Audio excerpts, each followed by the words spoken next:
అల్లు అర్జున్ వరుస విజయాలతో దూసుకుపోతున్నాడు. ఈయన గత చిత్రం సరైనోడు కెరీర్లోనే బెస్ట్ చిత్రంగా నిలిచింది. స్టార్ హీరోల సరసన ఆ సినిమా బన్నీని నిలిపింది. ఆ సినిమా తర్వాత అదే స్థాయిలో బన్నీ సినిమా ఉండాలని మెగా ఫ్యాన్స్ ఆశించారు.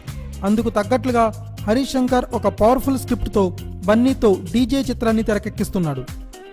ఎప్పుడెప్పుడు టీజర్ వస్తుందా అని మెగా ఫ్యాన్స్తో పాటు అంతా ఎంతో ఆసక్తిగా ఎదురుచూశారు. ఫస్ట్ లుక్తో సినిమాలో బన్నీ అయ్యగారు అని ఒక క్లారిటీ ఇచ్చారు. ఇక టీజర్లో బన్నీ పూర్తి స్థాయి అయ్యగారిగా కనిపిస్తాడని తెలిపోయింది.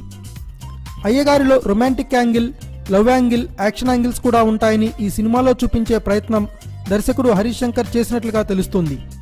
టీజర్ను చూస్తుంటే పూర్తి స్థాయి యాక్షన్ ఎంటర్టైనర్గా ఈ సినిమా ఉండబోతున్నట్లుగా అనిపిస్తుంది. హీరోయిన్ గ్లామర్తో పాటు బన్నీ అయ్యగారి స్టైల్ సినిమాకు ప్రధాన ఆకర్షణ అవడం ఖాయంగా కనిపిస్తుంది. టీజర్లో ఆకట్టుకున్న బన్నీ సినిమాలో మరింత ఎంటర్టైన్ చేయడం ఖాయంగా కనిపిస్తుంది. ఈ సినిమాలో పూజా హెగ్డే అందాల విందు చూడబోతున్నాం. బన్నీ మార్క్ ఎంటర్టైన్మెంట్ ఉంటుందని మెగా ఫ్యాన్స్ ఆశిస్తున్నారు. మరోవైపు ఈ సినిమాలో బన్నీ లుక్ చూస్తుంటే అదుర్స్ సినిమాలోని ఎన్టీఆర్ లుక్స్ మాదిరిగా అనిపిస్తుందని అంటున్నారు. టీజర్తో అంచనాలు ఆకాశాన్ని అంటుతున్నాయి. దిల్ రాజు నిర్మించిన ఈ సినిమా వేసవి చివరిలో ప్రేక్షకుల ముందుకు వచ్చే అవకాశాలు కనిపిస్తున్నాయి. Thanks for watching. Please subscribe our channel.